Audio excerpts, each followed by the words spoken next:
You are now listening to Belligerent State of Mind. Ready to get everything popping and shit on the show, man. Yes, So, sir. my brother Lou Hall, man, we started this new segment last week called Nuff Respect Due. My man Recess set it off with Omar Epps, man. Now it's on you, man. It's your go, brother. What you got, man? Man, who I'm gonna talk about? Who I'm gonna give? What we doing? Much respect, due. Nuff Respect Due. Enough respect, due. God, this is the second week we can't get the name right. Y'all know what it's supposed to be.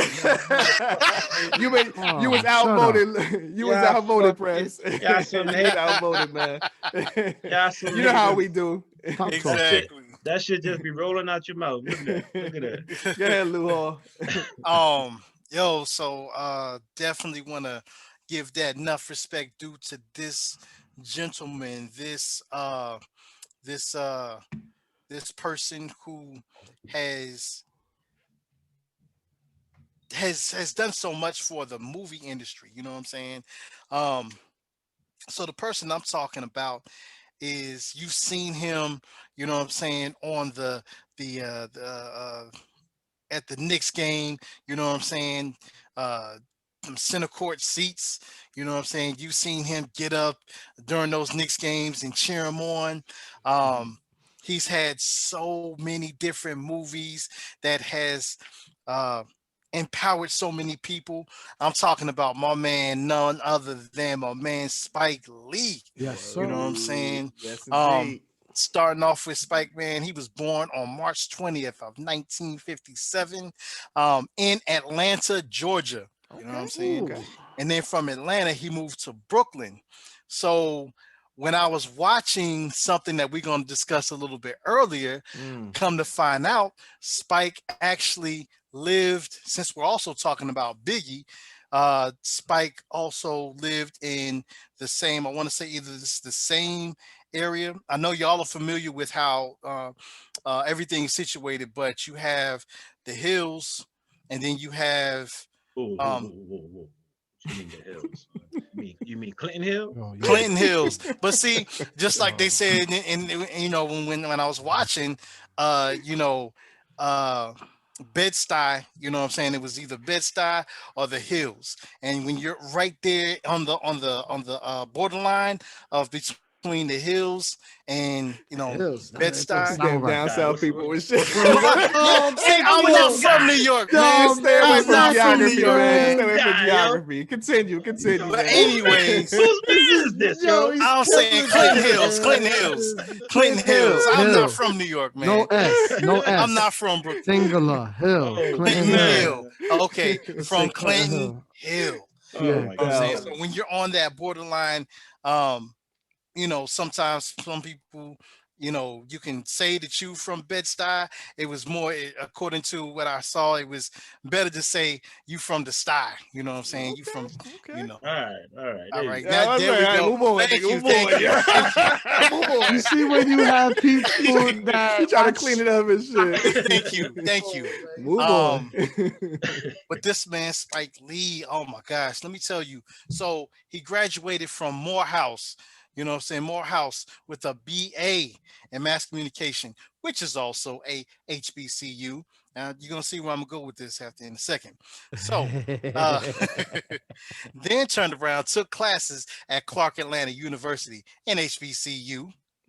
But then he also graduated from the New York Film School. So NYU. Shout out to NYU. NYU. So when he did that, he started becoming a producer, director, writer, actor. And the crazy thing is, all of his movies that he came up with all had this one common factor. They explore race relations, political issues, and urban crime and violence in the minority communities. Absolutely. His first feature film was She's Gotta Have It in 1986. And it was only shot in just 2 weeks. Not only that, it only cost $175,000 to make the movie and then grossed $7 million. crazy, man. That was a hard flip. That's a hard flip. Hell of a debut. Hell of a debut. You know what I'm saying? He was also nominated for an Academy Award for Best Original Screenplay for this movie. So then he went on. Excuse me. I'm sorry. I skipped something. Once he did that movie, he did Do the Right Thing in 1989. That's where he was nominated for an Academy Award for Best Original Screenplay. But he was just nominated. He didn't win, but he was nominated. Such other films that he did was Malcolm X, Mo Better Blues. He did the Four Little Girls documentary about the 16th Street Baptist Church bombing in 1963.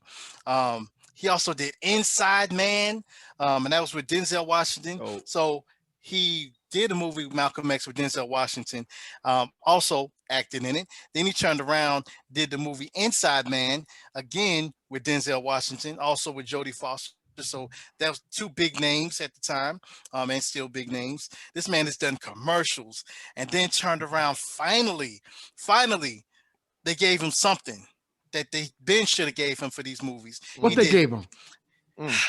He ended up getting his first Oscar win for the adapted screenplay of the Black Klansman.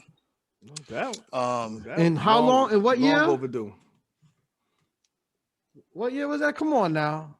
You know how long he been doing? You're talking about movies from the 80s? From the 80s. And he don't get his first joint to, that I guess, I bet Prez would also agree that, just like Fife says, and how Nas say also with music, we don't really care about the accolades of the level of Academy Award. You know what I mean?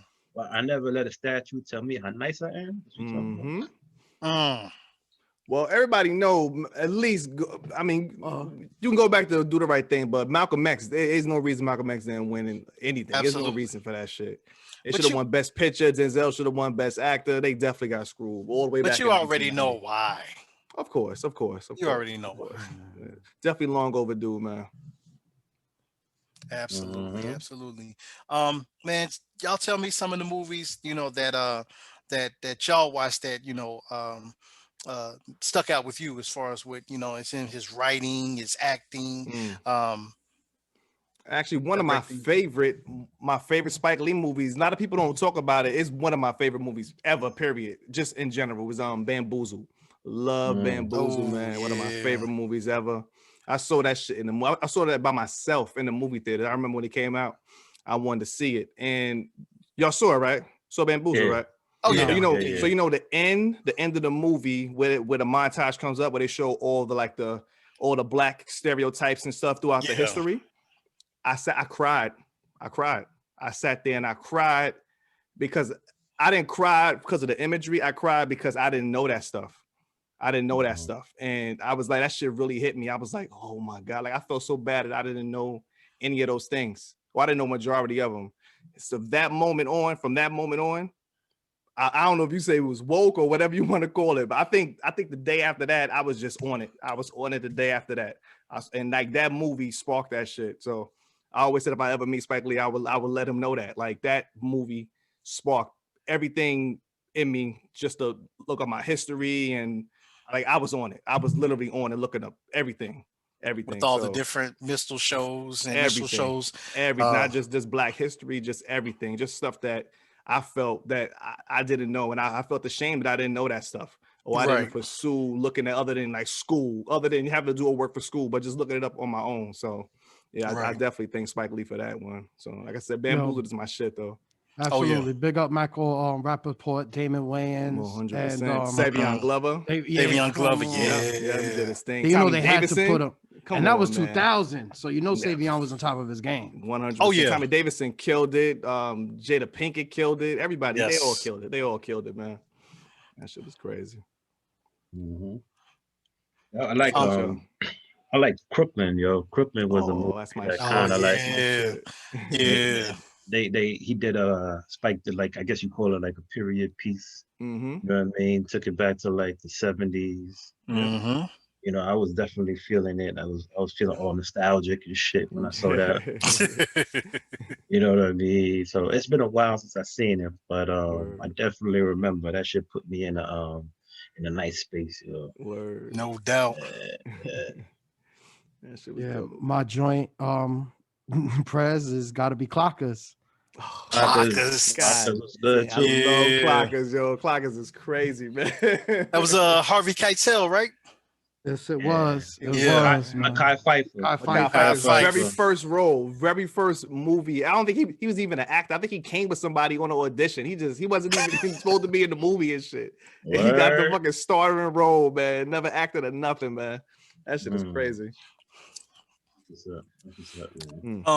Yo, and another movie I see several people talked about, School Days. You know what I'm saying? We just talked about that shit a couple weeks ago, a couple episodes ago. And you see, like I see it now because I didn't realize until I was doing the research where he graduated from.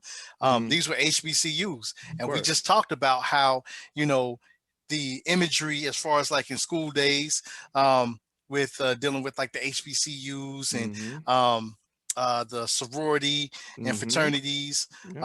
Shout out to a couple of the fraternity members of Kappa Alpha Psi, and I'm talking about my man Rod. Shout out to Rod. Shout out to Manny. Shout out to Tremaine.